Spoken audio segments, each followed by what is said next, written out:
Burung serindik terbang berirama, terbang berkawan menyanyi ria. Hamba datang membuka bicara, moga sudi mendengarkannya. Bismillahirrahmanirrahim. Salam ukhuwah, salam perpaduan buat keluarga Malaysia. Pendidikan adalah nadi pembangunan sesuatu bangsa dan negara. Pendidikan yang berkualiti merupakan wahana usaha membangunkan generasi alaf baharu. Namun, perubahan demi perubahan yang berlaku turut bersama membawa pelbagai isu dan cabaran kepada pendidikan negara. Assalamualaikum warahmatullahi wabarakatuh.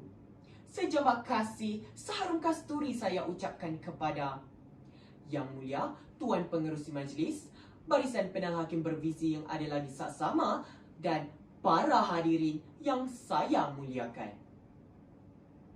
Isu dan cabaran pendidikan negara. Demikianlah bingkisan wacana saya pada hari ini. Memetik maksud daripada Kamus Dewan edisi yang keempat, isu membawa maksud perkara pokok atau persoalan. Cabaran membawa maksud sesuatu yang mencabar. Manakala pendidikan membawa maksud latihan, didikan dan ajaran. Adapun negara membawa maksud sesuatu kawasan yang didiami oleh masyarakat.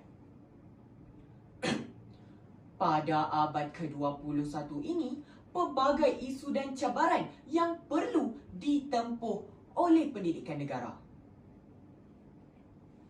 Untuk mengupas isu ini, izinkan saya mengutarakan 3 isu dan cabaran kepada pendidikan negara. Sidang Dewan yang dimuliakan. Isu pertama saya ialah gejala sosial bermaharajalela guru pening kepala. Dewasa ini, isu sosial sering menjadi buah mulut warganet. Kita sering disajikan dengan pelbagai isu sosial berkaitan remaja yang rata-ratanya terdiri daripada mereka yang masih bersekolah. Terdapat pelbagai isu yang kita dengar, antaranya kes pembuangan bayi, ponteng sekolah, pergaduhan, dadah merokok, pergaulan bebas, buli dan sebagainya.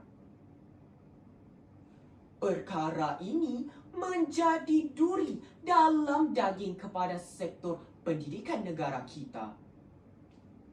Baru-baru ini, tular satu video kes pukul membabitkan sekumpulan pelajar memukul seorang pelajar. Dipercayai berlaku di sebuah sekolah di Butterworth. Timbalan Menteri Pendidikan Lim Hui Yin berkata, Kementerian Pendidikan Malaysia dan sekolah berperanan dalam memastikan setiap sekolah adalah tempat yang selamat untuk pelajar menimba ilmu. Isu sebegini adalah merupakan cabaran yang besar kepada pendidikan negara kita. Hadirin yang dihormati sekalian, isu kedua saya ialah beg sekolah berat, murid jadi tak larat. Isu beg sekolah berat ini adalah kritikal dalam kalangan murid sekolah rendah, khususnya murid tahap 1. Murid membawa beg yang besar dan berat adalah dianggap sebagai satu senario yang biasa pada masa kini. Malangnya, situasi ini boleh mengakibatkan risiko kesihatan yang serius kepada anak kecil. Ia boleh mengakibatkan kerosakan kekal tulang belakang akibat beban yang dibawa setiap hari. Pada tahun lepas, tular satu video yang telah dihantar oleh ibu seorang murid. Video tersebut memaparkan anak beliau yang bersusah payah mengheret beg yang berat menaiki tangga sekolah. Video ini telah mendapat pelbagai reaksi warganet. Kementerian Pendidikan Malaysia telah melaksanakan penambahbaikan inisiatif secara holistik bermula tahun 2022 seperti penyediaan loka, menyusun semula jadual waktu dan sebagainya. Terkini, Sekolah Kebangsaan Seri Permai telah menghasilkan inovasi bagi menyelesaikan isu beg berat ini.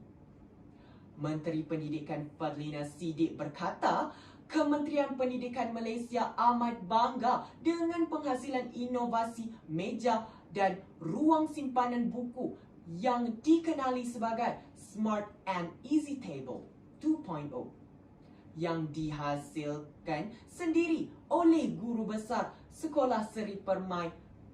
Inovasi ini telah melayakkan sekolah berkenaan dinobatkan sebagai 10 sekolah terbaik menerusi Anugerah World Best School Prizes 2023 bagi kategori inovasi. Hadirin yang dimuliakan, isu ketiga saya ialah beban tugas dirasa guru menjadi mangsa. Terasa bagai dihempak batu yang besar dengan arahan demi arahan yang akhirnya boleh menjejaskan kesihatan mental sendiri. Itulah luahan hati seorang guru yang terasa dibebani dengan tugasan yang banyak dan berterusan. Guru, selain tugas hakikinya sebagai seorang pendidik, tetapi juga diamanahkan untuk melangsaikan pelaporan PAJSK, penilaian PBD, mengisi maklumat pelajar B40 untuk mendapatkan bantuan, mengisi My Portfolio, sambutan hari kanting, pertandingan-pertandingan dan sebagainya. Ini boleh menyebabkan tugasan hakiki sebagai seorang guru ada kalanya terabai. Statistik guru di Melaka pada tahun 2022 telah mengenal pasti kebanyakan dari mereka mengalami tekanan dan kemurungan ketika berkhidmat, menyebabkan sebahagian besarnya memilih untuk bersara dengan lebih awal. Kesatuan Perkhidmatan Perguruan Kebangsaan MUTP mendakwa bahawa seramai lebih 10,000 orang guru memilih untuk bersara dengan lebih awal akibat tekanan tugasan yang terlampau banyak dan berterusan. Perkara ini dijangka akan terus meningkat sekiranya tiada inisiatif yang baik dilakukan bagi menjamin kesejahteraan guru. Hadirin sekalian, kesimpulannya, masyarakat pada masa kini adalah sangat prihatin dan mengikuti perkembangan pendidikan dengan penuh minat dan bersikap kritikal terhadap isu-isu berbangkit yang berkaitan dengan kemajuan anak-anak mereka. Pihak perancang pendidikan perlulah melihat isu-isu dan cabaran berbangkit ini dengan menyeluruh dan komprehensif. Menyelesaikan masalah secara runcitan dengan mengambil tumpuan kepada aspek-aspek tertentu dan mengurangkan tumpuan kepada aspek-aspek lain akan menghalang pelaksanaan pendidikan kita, terutama bagi memenuhi aspirasi falsafah pendidikan kebangsaan itu sendiri. Sekian, terima kasih.